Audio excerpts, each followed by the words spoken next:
Back to news TV 84 break ਤੋਂ ਬਾਅਦ ਹੁਣ ਅਸੀਂ ਗੱਲਬਾਤ ਕਰਦੇ ਹਾਂ ਸਿਆਟਲ ਤੋਂ ਸਰਦਾਰ ਸਤਪਾਲ ਸਿੰਘ ਪੁਰੇਵਾਲ ਜੀ ਨਾਲ, ਜਿਹੜੇ ਕਿ ਗੁਰਬਾਣੀ ਟਿਊਟਰ ਦੇ ਨਿਰਮਾਤਾ ਹਨ ਅਤੇ ਇੰਟਰਨੈਟ ਤੇ ਯੂ ਨਿਊਜ਼ ਟੂਡੇ ਵੀ ਚਲਾਉਂਦੇ ਹਨ। ਤਾਂ ਸਾਨੂੰ ਆਨਲਾਈਨ ਤੇ ਜੁੜ ਚੁੱਕੇ ਨੇ ਸਰਦਾਰ ਸਤਪਾਲ ਸਿੰਘ ਪੁਰੇਵਾਲ ਜੀ। ਵੀਰ ਜੀ, ਵਾਹਿਗੁਰੂ ਜੀ ਕਾ ਖਾਲਸਾ, ਵਾਹਿਗੁਰੂ ਜੀ ਕੀ ਫਤਿਹ। ਮੇਰੇ ਵੱਲੋਂ ਵੀ ਜੀ ਸਾਰੇ ਟੀਵੀ 84 ਦੇ ਸਰੋਤਿਆਂ ਨੂੰ, ਦਰਸ਼ਕਾਂ ਨੂੰ ਸਤਿ ਸ੍ਰੀ ਅਕਾਲ, ਨਮਸਕਾਰ ਤੇ ਅਦਾਬ ਰਿਆਜ਼ ਕਰਦਾ ਕਿ ਪ੍ਰਵਾਨ ਕਰਨਗੇ। ਜੀ ਜੀ ਜੀ ਵੀਰ ਜੀ। ਜੀ ਹਾਂਜੀ ਵੀਰ ਜੀ, ਸਭ ਤੋਂ ਪਹਿਲਾਂ ਅਸੀਂ ਤੁਹਾਡੇ ਕੋਲ ਇਹੀ ਜਾਣਨਾ ਚਾਹਾਂਗੇ, ਤੁਸੀਂ ਦੱਸੋ ਕਿ ਜਿਹੜਾ ਸੁਪਰੀਮ ਕੋਰਟ ਦਾ ਫੈਸਲਾ ਅਤੇ ਤਾਮਿਲਨਾਡੂ ਦੀ ਸਰਕਾਰ ਦਾ ਰਾਜੀਵ ਗਾਂਧੀ ਦੇ ਕਾਤਲਾਂ ਨੂੰ ਰਿਹਾ ਕਰਨ ਦਾ ਐਲਾਨ ਸਾਹਮਣੇ ਆਇਆ ਹੈ, ਇਸ ਬਾਰੇ ਤੁਸੀਂ ਕੀ ਵਿਚਾਰ ਰੱਖਦੇ ਹੋ? ਪਹਿਲਾਂ ਤਾਂ ਸਭ ਤੋਂ ਇਹ ਗੱਲ ਮੈਂ ਕਹਿਣੀ ਚਾਹਾਂਗਾ, ਬਹੁਤ ਗੱਲ ਵਧੀਆ ਹੋਈ ਹੈ, ਖੁਸ਼ੀ ਦੀ ਗੱਲ ਹੈ ਜੀ। ਜੇਕਰ ਥੋੜਾ ਜਿਹਾ ਆਪਾਂ ਪਿਛੋਕੜ ਵੱਲ ਨੂੰ ਧਿਆਨ ਮਾਰੀਏ ਨਾ, ਹਾਂਜੀ, ਤੇ ਬਹੁਤ ਸਾਰੇ ਫੈਸਲੇ ਜਿਹੜੇ ਸਿੱਖਾਂ ਨਾਲ ਤੇ ਹੋਰ ਕਮਿਊਨਿਟੀ ਜਿਹੜੀਆਂ ਕਿ ਵੱਡੀ ਗਿਣਤੀ 'ਚ ਨੇ, ਉਹਦੇ ਵਿੱਚ ਕਾਫੀ ਅੰਤਰ ਰਿਹਾ ਜੀ। ਇਨਸਾਫ ਦੇ ਪੱਖੋਂ ਬੜੀਆਂ ਮਿਸਾਲਾਂ ਹੋਰ ਨੇ ਜਿਹਦੇ ਵਿੱਚ ਸਾਨੂੰ ਹਮੇਸ਼ਾ ਪਿਛਾਂਹ ਸੁੱਟਿਆ ਗਿਆ। ਹਾਂਜੀ, ਹੁਣ ਜੇ ਥੋੜਾ ਜਿਹਾ ਡੂੰਘਾਈ ਨਾਲ ਨਿਗਾਹ ਮਾਰੀਏ ਨਾ, ਤੇ ਸਮੀਕਰਨ ਕੁਛ ਬਦਲ ਰਹੇ ਨੇ, ਕੁਛ ਤਾਂ ਇਲੈਕਸ਼ਨ ਕਰਕੇ, ਕੁਛ ਆਮ ਆਦਮੀ ਪਾਰਟੀ ਕਰਕੇ ਜੀ। ਵੈਸੇ ਤਬਦੀਲੀ ਕੁਦਰਤ ਦਾ ਅਸੂਲ ਵੀ ਹੈ।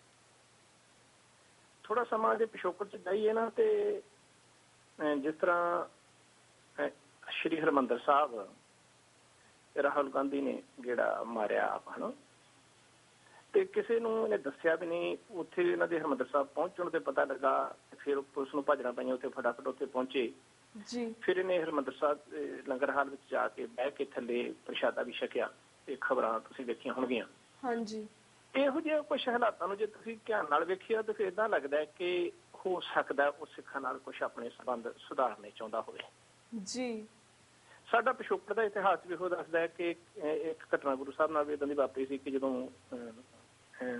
ਉਹਨਾਂ ਦੇ ਮਤਲਬ ਸਾਡੇ ਜਿਨ੍ਹਾਂ ਨੇ ਸਾਡੇ ਤੇ ਚੰਦੂ ਵਾਲੀ ਘਟਨਾ ਸੀ ਕਿ ਜਦੋਂ ਉਹਨੂੰ ਗੁਰੂ ਅਰਜਨ ਦੇਵ ਜੀ ਨੂੰ ਸ਼ਹੀਦ ਕੀਤਾ ਗਿਆ, ਤੇ ਉਹਦਾ ਜਿਹਨਾਂ ਨੇ ਸ਼ਹੀਦ ਕਰਨ ਵਾਲਿਆਂ ਦਾ ਜਿਹੜਾ ਸੀ ਬੇਟਾ, ਉਹਨਾਂ ਨੇ ਅੱਗੋਂ ਚੰਦੂ ਨੂੰ ਸਿੱਖਾਂ ਦੇ ਹਵਾਲੇ ਕੀਤਾ ਸੀ।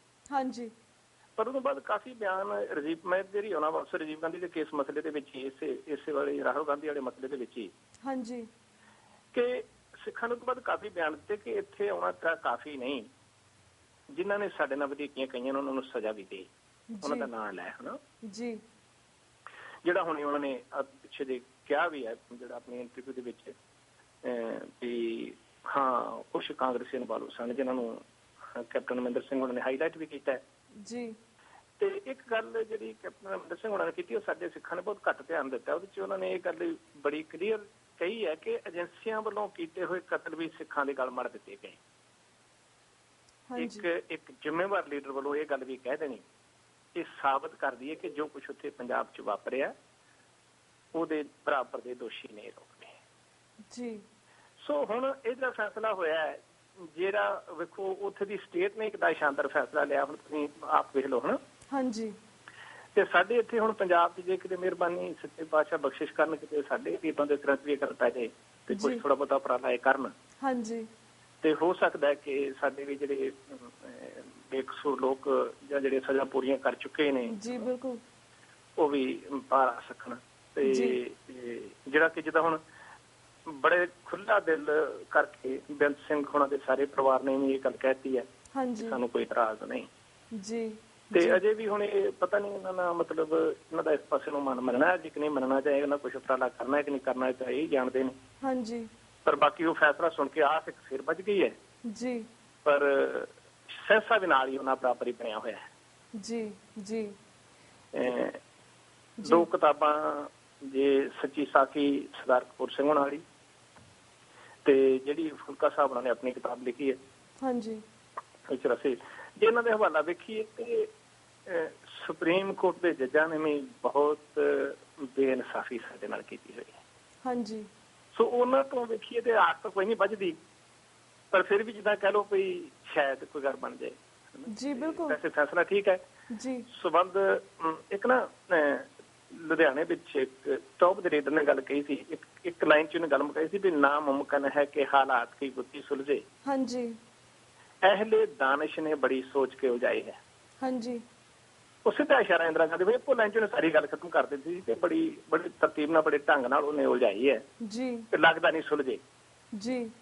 ਪਰ ਕੋਈ ਵੱਡੀ ਗੱਲ ਵੀ ਨਹੀਂ, ਕਈ ਵਾਰੀ ਹਾਲਾਤ ਬਦਲ ਜਾਂਦੇ ਨੇ, ਵਿਚਾਰ ਬਦਲ ਜਾਂਦੇ ਨੇ ਸਮੇਂ ਦੇ ਨਾਲ ਨਾਲ। ਬਿਲਕੁਲ ਬਿਲਕੁਲ ਕਬੀਰ ਜੀ, ਅਸੀਂ ਵੀ ਇਹ ਅਰਦਾਸ ਕਰਦੇ ਕਿ ਹਾਲਾਤ ਬਦਲਣ, ਹਾਲਾਤ ਬਣਦੇ ਇਹਨਾਂ ਦੀ ਥਿੰਕਿੰਗ ਵੀ ਚੇਂਜ ਹੋਵੇ। ਪਰ ਜਿਸ ਤਰ੍ਹਾਂ ਤੁਸੀਂ ਗੱਲ ਕੀਤੀ ਕਿ ਰਾਹੁਲ ਗਾਂਧੀ ਨੇ ਹਰਿਮੰਦਰ ਸਾਹਿਬ ਆ ਕੇ ਲੰਗਰ ਛਕਿਆ, ਪਰ ਦੇਖੋ ਨਾ ਤੁਸੀਂ ਜਦੋਂ ਭਾਸ਼ਣ ਦਿੰਦਾ ਤਾਂ ਹਮੇਸ਼ਾ ਹੀ ਕਹਿੰਦਾ ਕਿ ਮੈਂ ਆਪਣੇ ਦਾਦੀ ਕੇ ਕਾਤਲੋਂ ਕੋ ਕभी नहीं भूल सकता, ਠੀਕ ਹੈ ਜੀ। ਤੇ ਪਤਾ ਨਹੀਂ ਉਹ ਕਿੰਨਾ ਕੁ ਚਾਹੁੰਦਾ ਸਾਡੇ ਨਾਲ ਮਿਲਣਾ ਜੁਲਣਾ, ਇਹ ਤਾਂ ਸਾਹਮਣੇ ਆਉਂਦਾ ਵਾ। ਤੇ ਦੂਸਰੇ ਪਾਸੇ ਜਿਹੜੇ ਪੰਜਾਬ ਦੀ ਸਰਕਾਰ ਦੀ ਗੱਲ ਕਰਦੇ ਆ, ਤੁਸੀਂ ਗੱਲ ਕੀਤੀ ਕਿ ਸ਼ਾਇਦ ਪੰਜਾਬ ਦੀ ਸਰਕਾਰ ਦੀਆਂ ਅੱਖਾਂ ਖੁੱਲਣ, ਪਰ ਹਮੇਸ਼ਾ ਜਿਹੜੀ ਬਾਦਲ ਸਰਕਾਰ ਆ ਹਮੇਸ਼ਾ ਸਾਡੇ ਵੀਰਾਂ ਭਰਾਵਾਂ ਨੂੰ ਜਿਹੜੇ ਸਾਡੇ ਜੇਲ੍ਹਾਂ ਦੇ ਵਿੱਚ ਬੰਦ ਆ ਹਮੇਸ਼ਾ ਉਹਨਾਂ ਨੂੰ ਟੈਰਰਿਸਟ ਕਹਿ ਕੇ ਬੁਲਾਉਂਦੀ ਆ। ਤੇ ਤੁਹਾਨੂੰ ਕੀ ਲੱਗਦਾ ਕਿ ਇੱਦਾਂ ਦੀਆਂ ਸਰਕਾਰਾਂ ਕਦੀ ਚੇਂਜ ਹੋਣਗੀਆਂ? ਤੇ ਤਾਮਿਲਨਾਡੂ ਦੀ ਸਰਕਾਰ ਚੰਗੀ ਜਿਹੜੀ ਆਪਣੇ ਲੋਕਾਂ ਲਈ ਐਟਲੀਸਟ ਇਨਸਾਫ ਲੈਣ ਲਈ ਇੰਨਾ ਲੜ ਤਾਂ ਰਹੀ ਹੈ, ਪਰ ਸਾਡੀ ਪੰਜਾਬ ਦੀ ਸਰਕਾਰ ਤਾਂ ਕਦੀ ਸਾਡੇ ਇਨਸਾਫ ਲਈ, ਸਾਡੇ ਲਈ ਕਦੀ ਲੜੀ ਹੈਗੀ।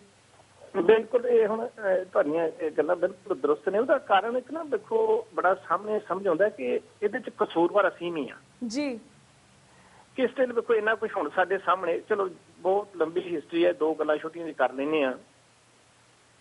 ਸਮਿਤ ਸੈਣੀ ਵਾਲੀ ਜੀ ਤੇ ਦੂਜਾ ਇਜ਼ਹਾਰ ਆਲਮ ਵਾਲੀ ਸਾਹਮਣੇ, ਇੱਥੇ ਕਿੰਨੇ ਲੋਕ ਇਸ ਗੱਲ ਨੂੰ ਮਤਲਬ ਸਵਾਲ ਕਰ ਕਰਕੇ ਥੱਕ ਚੁੱਕੇ ਨੇ ਵੀ ਇਹ ਕੀ ਹੋਇਆ, ਇੰਨਾ ਨੁਕਸਾਨ ਇਹਨਾਂ ਕੀਤਾ। ਉਹਨੇ ਆਲਮ ਸੈਨਾ ਬਣਾਈ ਹੋਈ ਸੀ, ਈਵਨ ਸਮਿਤ ਸੈਣੀ ਦੇ ਜਿਹੜੇ ਆਪਣੇ ਪਰਿਵਾਰ ਦੇ ਮੈਂਬਰ ਵੀ ਮਾਰੇ ਨੇ ਉਹਨੇ, ਜਿਹੜੇ ਉਹਨਾਂ ਨੇ ਕੇਸ ਕੀਤਾ ਹੋਇਆ, ਤਾਂ ਕੋਈ ਸੁਣਵਾਈ ਨਹੀਂ ਹੋਈ। ਇਹਦੇ ਬਾਵਜੂਦ ਵੀ ਸਾਡੇ ਸਿੱਖ ਜੀ ਪਤਾ ਨਹੀਂ ਕੀ ਕਾਰਨ ਹੈ, ਕਿਉਂ ਉਹਨਾਂ ਨੇ ਆਪਣੀ ਸੋਚ ਨੂੰ ਸਵਾਰਥ ਦੇ ਭਾਰ ਥੱਲੇ ਦੱਬ ਲਿਆ, ਹਾਂਜੀ, ਕਿਉਂ ਇੰਨੇ ਸਵਾਰਥੀ ਸਿੱਖ ਹੋ ਚੁੱਕੇ ਨੇ ਜਾਂ ਜਿਹੜੇ ਸਟੇਟ ਉਹਦਾ ਸਾਥ ਦੇ ਰਹੇ ਨੇ, ਹਨਾ। ਜੀ ਜੀ ਬਿਲਕੁਲ, ਇਸ ਕਰਕੇ ਮੈਂ ਇਹਨਾਂ ਨੂੰ ਕਸੂਰਵਾਰ ਬਰਾਬਰ ਤੇ ਗਿਣਦਾ। ਹਾਂਜੀ ਬਿਲਕੁਲ, ਇਸੇ ਕਰਕੇ ਉਹ ਲਗਾਤਾਰ ਇਸੇ ਕਰਕੇ ਉਹ ਆਪਣਾ ਕੰਮ ਜਾਰੀ ਰੱਖ ਰਿਹਾ ਕਿ ਮੈਨੂੰ ਕੀ ਫਰਕ ਪੈਂਦਾ ਜਦੋਂ ਮੈਨੂੰ ਲੋਕ ਵੋਟਾਂ ਤਾਂ ਪਾਈ ਜਾਂਦੇ ਨੇ। ਬਿਲਕੁਲ ਵੀਰ ਜੀ। ਤੇ ਵੀਰ ਜੀ ਆਈ ਬਿਲੀਵ ਕਿ ਸਿੱਖਾਂ ਧੱਕਾ ਤਾਂ ਹੀ ਹੋ ਰਿਹਾ ਬਿਕੋਜ਼ ਸਾਡੇ ਆਪਣੇ ਸਿੱਖ ਜਿਹੜੇ ਸਾਡੇ ਭਰਾ ਨੇ ਉਹੀ ਬਹੁਤ ਜ਼ਿਆਦਾ ਕਰਪਟਡ ਨੇ। ਸਾਡੀ ਆਪਣੀ ਪੰਜਾਬ ਦੀ ਸਰਕਾਰ ਬਹੁਤ ਕਰਪਟਡ ਹੈ। ਈਵਨ ਅਸੀਂ ਸਰਕਾਰ ਦੀ ਗੱਲ ਕਰਦੇ ਆਪਾਂ ਜਥੇਦਾਰਾਂ ਦੀ ਗੱਲ ਕਰੀ, ਜਿਸ ਤਰ੍ਹਾਂ ਤੁਸੀਂ ਜਾਣਦੇ ਕਿ ਜਿਹੜਾ ਨਾਨਕਸ਼ਾਹੀ ਕੈਲੰਡਰ ਦਾ ਪੂਰਾ ਭੋਗ ਤਾਂ ਪੈ ਜਾਣਾ ਸੀ, ਪਰ ਫਿਊਚਰ ਵਿੱਚ RSS ਮੈਨੂੰ ਲੱਗਦਾ ਕਿ RSS ਸੇਮ ਯਤਨ ਫਿਰ ਕਰੇਗੀ ਸਾਨੂੰ ਹਿੰਦੂ ਕੈਲੰਡਰ ਲਾਗੂ ਕਰਨ ਲਈ, ਉਹ ਫਿਰ ਪ੍ਰੈਸ਼ਰ ਕਰੇਗੀ।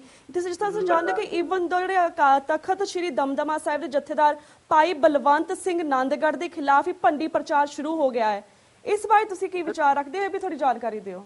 ਦੇਖੋ ਜੀ, ਉਸ ਦਿਨ ਜਿਹੜੀ ਉਹਨਾਂ ਦੀ ਇੱਕ ਦੋ ਵਾਰੀ ਉਹਨਾਂ ਨੂੰ ਪਿਸ਼ਾਬ ਵੀ ਭੰਨ ਚੁੱਕੇ ਨੇ। ਜਿਸ ਤਰ੍ਹਾਂ ਜਦੋਂ ਆਇਆ ਸੀ ਨਾ ਸੌਦਾ ਸਾਧ ਦਾ ਮਸਲਾ ਜੀ, ਤੇ ਉਹਨਾਂ ਨੇ ਬੜੇ ਜ਼ੋਰਦਾਰ ਢੰਗ ਨਾਲ ਉਭਾਰਿਆ ਸੀ ਉਹਨੂੰ, ਹਨਾ। ਤੇ ਫਿਰ ਉਹ ਮਾਰਚ ਲੈ ਕੇ ਗਏ ਰਾਜਸਥਾਨ ਦੇ ਬਾਰਡਰ ਤੋਂ, ਉਹਨਾਂ ਨੂੰ ਫਿਰ ਉੱਥੋਂ ਹੁਕਮ ਹੋਇਆ ਤੇ ਮੁੜਾ ਵਿਚਾਰੇ ਥੱਕ ਜਾਂਦਾ ਅਕਸਰ ਇਨਸਾਨ ਜਦੋਂ ਲਗਾਤਾਰ ਪਰੇਸ਼ਾਨ ਕਰਨ। ਪਰ ਕਈਆਂ ਕੇਸਾਂ ਵਿੱਚ ਉਹਨਾਂ ਨੇ ਬੜਾ ਜ਼ਬਰਦਸਤ ਸਟੈਂਡ ਲਿਆ।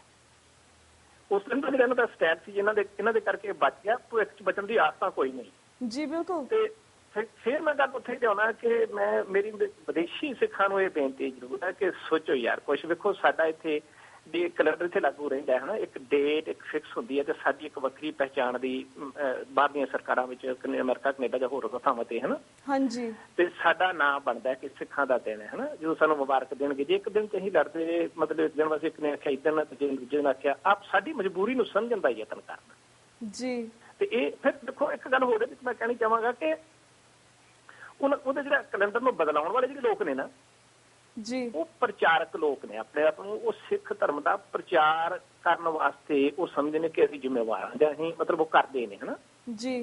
ਤੇ ਸਿੱਖ ਧਰਮ ਦਾ ਪ੍ਰਚਾਰ ਕਰਨ ਵਾਲਿਆਂ ਦੀ ਗੱਲ ਵੇਖੋ ਤੁਸੀਂ, ਉਹਨਾਂ ਨੂੰ ਆਪਣੀ ਰੋਜੀ ਰੋਟੀ ਤੇ ਭਰੋਸਾ ਨਹੀਂ। ਮੈਨੂੰ ਆਪ ਇੱਕ ਬੰਦਾ ਅਨੰਦਪੁਰ ਸਾਹਿਬ ਦੀ ਗੱਲ ਹੈ, ਮੈਂ ਉੱਥੇ ਮੇਰੀ ਨਾ ਥੋੜੀ ਜਿਹੀ ਇੰਟਰੋਡਕਸ਼ਨ ਜੀ ਕਰਾਈ ਸਾਡੇ ਨਿਹੰਗ ਸਿੰਘ ਜੀ ਨੇ, ਪਹਿਲਾਂ ਮੈਨੂੰ ਰਿਕਾਰਡਿੰਗ ਕਰਕੇ ਦਿੱਤੀ ਸੀ ਟਿਊਟਰ ਦੀ। ਹਾਂਜੀ। ਤੇ ਜਦੋਂ ਉਹਨਾਂ ਮੇਰਾ ਨਾਂ ਲਿਆ, ਉਹਦੇ ਨਾਲ ਸਤਪਾਲ ਸਿੰਘ ਪੁਰੇਵਾਲ ਨੇ ਜਿਨ੍ਹਾਂ ਨੇ ਗੁਰਬਾਣੀ ਟਿਊਟਰ ਬਣਾਇਆ, ਤੇ ਉਹਨੂੰ ਗੁਰਬਾਣੀ ਟਿਊਟਰ ਦੀ ਤੇ ਸਮਝ ਨਾ ਆਈ, ਤਾਂ ਕਹਿੰਦਾ ਅੱਛਾ ਇਹਨਾਂ ਨੇ ਕੈਲੰਡਰ ਬਣਾਇਆ। ਤੇ ਮੈਂ ਉਹਨੂੰ ਸ਼ਿਕ ਨਾਲ ਕਾਲੀ ਨਾ ਮੈਂ ਬਾਬਾ ਜੀ ਦੇਖੋ ਕਿਤੇ ਮੇਰਾ ਕਦਰ ਕਰਦੇ, ਤੇ ਮੈਂ ਉਹਦਾ ਮਜ਼ਾਕ ਉਡਾਇਆ ਪਹਿਲਾਂ ਮੜਾ ਜਿਹਾ, ਹਨਾ ਜੀ। ਉਹ ਮੈਂ ਪਾਲ ਸਿੰਘ ਪੁਰੇਵਾਲ ਨੇ, ਮੈਂ ਉਹ ਨਹੀਂ ਕੰਮ ਕੀਤਾ ਕੈਲੰਡਰ ਵਾਲਾ। ਉਹ ਫਿਰ ਉਹਨੇ ਗੱਲ ਜਿਹਦਾ ਅੰਦਰ ਉਹਦਾ ਫਿਸ ਪਿਆ ਜੀ, ਕਹਿੰਦਾ ਵੀ ਦੱਸੋ ਸਹੀ ਸਾਡੇ ਹੀ ਬੱਚੇ ਕਿੱਥੋਂ ਪਾਲਣੇ ਨੇ, ਉਹਨੇ ਆਹ ਸਾਡਾ ਬੰਦ ਕਰਤਾ, ਉਹਨੇ ਆਹ ਵੀ ਬੰਦ ਕਰਤਾ, ਉਹਨੇ ਸਾਡਾ ਵੀ ਬੰਦ ਕਰਤਾ ਹੈ। ਹਾਂਜੀ। ਮੈਨੂੰ ਤਰਸ ਆਇਆ ਬੰਦੇ ਤੇ। ਮੈਂ ਕਿਹਾ ਦੇਖੋ ਜਿਨ੍ਹਾਂ ਨੇ ਸਾਨੂੰ ਉਪਦੇਸ਼ ਦੇਣਾ ਹੈ ਜੀ ਕਿ ਰੋਜੀ ਰੋਟੀ ਸਾਰਾ ਕੁਛ ਨੱਕ ਖਸਮ ਹੱਥ ਹੈ ਨਾ, ਕਿਸ ਤੱਕੇ ਦੇ ਜਾਂ ਦਾਣੇ ਤੈਂ ਖਾਣੇ ਨਾਨਕਾ ਸੱਚੇ, ਇਹਨਾਂ ਨੂੰ ਆਪਣੀ ਰੋਟੀ ਤੇ ਭਰੋਸਾ ਨਹੀਂ ਕਿ ਸਾਨੂੰ ਵੀ ਦੇਗਾ ਜੀ। ਇਹ ਤੇ ਹਾਲ ਸਾਡੇ ਪ੍ਰਚਾਰਕਾਂ ਦਾ ਤੇ ਅੱਗੋਂ ਫਿਰ ਸਾਡਾ ਵੀ ਇਹੋ ਜਿਹਾ ਬਣ ਚੁੱਕਾ ਹੈ। ਬਿਲਕੁਲ। ਅਸਲ ਮਤਲਬ ਜਿਹੜੀ ਰਿਐਲਿਟੀ ਹੈ ਉਹਦੇ ਨਾਲੋਂ ਟੁੱਟ ਚੁੱਕੇ ਹਾਂ ਅਸੀਂ, ਜਿਹੜੀ ਗੱਲ ਸੱਚੇ ਲਫ਼ਜ਼ਾਂ ਕਰਨ ਵਾਲੀ ਹੈ। ਤੇ ਫਿਰ ਇਹਨਾਂ ਲੋਕਾਂ ਨੇ ਇਹੋ ਕੋਸ਼ਿਸ਼ ਕਰਨਾ ਜਿਨ੍ਹਾਂ ਨੂੰ ਆਪਣੀ ਰੋਜੀ ਰੋਟੀ ਦਾ ਭਰੋਸਾ ਨਹੀਂ ਸਾਨੂੰ ਮਿਲੇਗਾ। ਜੀ ਜੀ ਬਿਲਕੁਲ। ਸੋ ਕੋਸ਼ਿਸ਼ ਕਰਨਗੇ ਦੁਬਾਰਾ ਵੀ। ਹਾਂਜੀ ਜੀ ਜੀ। ਤੇ ਭਾਈ ਸਾਹਿਬ ਅਸੀਂ ਹਮੇਸ਼ਾ ਇਹੀ ਅਰਦਾਸ ਕਰਦੇ ਕਿ ਅਸੀਂ ਹਮੇਸ਼ਾ TV 84 ਤੇ ਵੀ ਸਾਰੇ ਸੰਗਤਾਂ ਨੂੰ ਇਹੀ ਕਹਿੰਦੇ ਕਿ ਆਪਣੀਆਂ ਅੱਖਾਂ ਖੋਲੋ, ਜਾਗੋ ਤੇ ਦੇਖੋ ਸਾਡੇ ਸਿੱਖਾਂ ਦੇ ਨਾਲ ਕੀ ਹੋ ਰਿਹਾ, ਸਾਡੇ ਕਿਸ ਤਰ੍ਹਾਂ ਧੱਕਾ ਹੋ ਰਿਹਾ। ਇਹ ਸਿਰਫ ਇੱਕ ਨਾਨਕਸ਼ਾਹੀ ਕੈਲੰਡਰ ਦੀ ਗੱਲ ਨਹੀਂ ਹੈ, ਇਹ ਸਿੱਖਾਂ ਦੀ ਵੱਖਰੀ ਅਣਖ, ਵੱਖਰੀ ਪਹਿਚਾਣ ਦੀ ਗੱਲ ਹੈ। ਇਹ ਸਿਰਫ ਇੱਕ ਕੈਲੰਡਰ ਨਹੀਂ ਹੈਗਾ, ਸਾਡੀ ਪੂਰੇ ਫਿਊਚਰ, ਸਾਡੇ ਬੱਚਿਆਂ ਦਾ ਫਿਊਚਰ ਵੀ ਇਹ ਤੇ ਡਿਪੈਂਡ ਕਰਦਾ ਹੈ। ਆਪਣੀਆਂ ਅੱਖਾਂ ਖੋਲੋ, ਬਿਲਕੁਲ ਸਿੱਖੀ ਲਈ ਆਪਣੀ ਅੱਖਾਂ ਖੋਲ੍ਹਾਂ ਤੇ ਚਿੱਠੀਆਂ ਭੇਜੋ SGPC ਨੂੰ, ਔਰ ਦੱਸੋ ਕਿ ਇਹ ਜਿਹੜਾ ਕੈਲੰਡਰ ਆ ਲਾਗੂ ਕੀਤਾ ਜਾਵੇ ਤੇ ਜਿਹੜੇ ਹਿੰਦੂ ਦਾ ਵੀ ਕੈਲੰਡਰ ਹੈ ਸਾਨੂੰ ਨਾ ਹਿੰਦੂ ਬਣਾਇਆ ਜਾਵੇ ਉਹਦੇ ਹਿਸਾਬ ਨਾਲ। ਬਸ ਤੁਸੀਂ ਸਾਡੇ ਬੱਚੇ ਵੀ ਟੌਰਚਰ ਹੁੰਦੇ ਨੇ ਜੀ ਬਿਲਕੁਲ ਬਿਲਕੁਲ। ਮੈਂ ਇਸ ਤੋਂ ਹੈਰਾਨ ਹੁੰਦਾ ਕਿ ਜਦੋਂ ਉਹਨਾਂ ਦੇ ਸਕੂਲਾਂ 'ਚ ਜਾ ਕੇ ਉਹਨਾਂ ਦੇ ਟੀਚਰਾਂ ਨੇ ਸਵਾਲ ਕਰਨਾ ਹੈ। ਹੁਣ ਇੱਥੇ ਪਿੰਡ ਨੂੰ ਪਤਾ ਲੱਗਾ ਕਿ ਨਿਊ ਜਰਸੀ ਦੇ ਵਿੱਚ ਇਹ ਹੈਗਾ ਕਿ ਜੇ ਗੁਰਪੁਰਬ ਵਾਲੇ ਦਿਨ ਬੱਚਾ ਛੁੱਟੀ ਕਰਦਾ ਉਹਦੀ ਗੈਰ ਹਾਜ਼ਰੀ ਨਹੀਂ ਲੱਗਦੀ ਹੈ ਨਾ ਜੀ। ਤੇ ਇਸ ਤਰ੍ਹਾਂ ਹੌਲੀ ਹੌਲੀ ਕਰਕੇ ਜੇ ਅਸੀਂ ਕੋਸ਼ਿਸ਼ ਕਰੀਏ ਤੇ ਸਾਡੀ ਸਾਰੀਆਂ ਸਟੇਟਾਂ ਵਿੱਚ ਗੱਲ ਸਾਡੀ ਬਣ ਸਕਦੀ ਹੈ ਹਨਾ। ਬਿਲਕੁਲ ਵੀ ਜੇ ਇੱਕ ਦਿਨ ਹੋਵੇ ਤਾਂ ਬਿਲਕੁਲ ਸੇਮ ਹੋ ਸਕਦਾ, ਪਰ ਜਦੋਂ ਤੇ ਫਿਰ ਅਸੀਂ ਕੀ ਕਰਾਂਗੇ? ਸਾਡੇ ਕੋਲ ਇੱਕ ਦਿਨ ਫਿਕਸ ਨਹੀਂ ਜੀ। ਬਿਲਕੁਲ ਕੀ ਕਰਾਂਗੇ ਅਸੀਂ ਹਨਾ ਜੀ। ਬਿਲਕੁਲ। ਤੇ ਮੇਰੀ ਅਪੀਲ ਹੈ ਮਤਲਬ ਵਿਦੇਸ਼ੀ ਸਿੱਖਾਂ ਨੂੰ ਵੀ ਪਲੀਜ਼ ਆਪਣੀ ਸੋਚ ਨੂੰ ਥੋੜਾ ਉੱਚਾ ਚੁੱਕੋ ਤੇ ਤੁਸੀਂ ਆਪਣੀ ਜਾਤੀ ਜਿਹੜੀਆਂ ਗੱਲਾਂ ਬਾਤਾਂ ਹੈਗੀਆਂ ਨੇ ਜਾਂ ਚਲੋ ਤੁਸੀਂ ਬੇਵਸ ਹੋ, ਤੁਸੀਂ ਕਿਸ ਢੰਗ ਨਾਲ ਉਹਨਾਂ ਨਾਲ ਰਿਲੇਸ਼ਨ ਰੱਖਣਾ ਹੀ ਚਾਹੁੰਦੇ ਹੋ ਹਾਂਜੀ, ਪਰ ਘੱਟੋ ਘੱਟ ਇਹਨਾਂ ਮਸਲਿਆਂ ਦੇ ਉੱਤੇ ਖੜੋ ਤੁਸੀਂ ਵੀ। ਮਤਲਬ ਫਿਰ ਗੱਲ ਉੱਥੇ ਆਉਂਦੀ ਵੀ ਤੇਰਾ ਵੀ ਆਲਣਾ ਇਸ ਤੇ ਬਾਗ ਹੁੰਦਾ ਹਾਂਜੀ, ਕੁਝ ਸੋਚ ਆਫਤਾਂ ਦੇ ਝੱਖੜ ਚਲਾਉਣ ਵਾਲੇ। ਤੁਹਾਡਾ ਵੀ ਆਲਣਾ, ਤੁਹਾਡੇ ਵੀ ਬੱਚਿਆਂ ਨੇ ਇੱਥੇ ਹੀ ਪੜ੍ਹਨਾ ਹੈ ਹਨਾ। ਹਾਂਜੀ ਬਿਲਕੁਲ ਵੀਰ ਜੀ। ਅਸੀਂ ਵੀ ਇਹ ਅਰਦਾਸ ਕਰਦੇ ਹਾਂ ਕਿ ਸਾਡੀ ਜਿਹੜੀ ਸਿੱਖ ਸੰਗਤਾਂ ਨੇ ਉਹ ਕੁਛ ਇਸ ਲਈ ਕਰਨ ਤੇ SGPC ਨੂੰ ਚਿੱਠੀਆਂ ਲਿਖਣ, ਕਿਉਂਕਿ ਅਸੀਂ ਮੈਂਬਰ ਆਫ SGPC ਕਿਰਨਜੋਤ ਜੀ ਨਾਲ ਗੱਲ ਕੀਤੀ ਸੀ। ਉਹਨਾਂ ਨੇ ਕਿਹਾ ਸੀ ਕਿ ਤੁਸੀਂ ਸਾਨੂੰ ਈਮੇਲਸ ਕਰੋ, ਸਾਨੂੰ ਚਿੱਠੀਆਂ ਕਰੋ, ਜਥੇਦਾਰ ਅਕਾਲ ਤਖਤ ਸਾਹਿਬ ਨੂੰ ਚਿੱਠੀਆਂ ਭੇਜੋ, ਉਹਨਾਂ ਦੇ ਅੱਗੇ ਅਰਦਾਸ ਕਰੋ ਕਿ ਸਾਡਾ ਨਾਨਕਸ਼ਾਹੀ ਕੈਲੰਡਰ ਔਰ ਮੂਲ ਨਾਨਕਸ਼ਾਹੀ ਕੈਲੰਡਰ 2003 ਵਾਪਿਸ ਲੈ ਕੇ ਆਉਣ ਸਿੱਖ ਸੰਗਤਾਂ ਦੇ ਲਈ।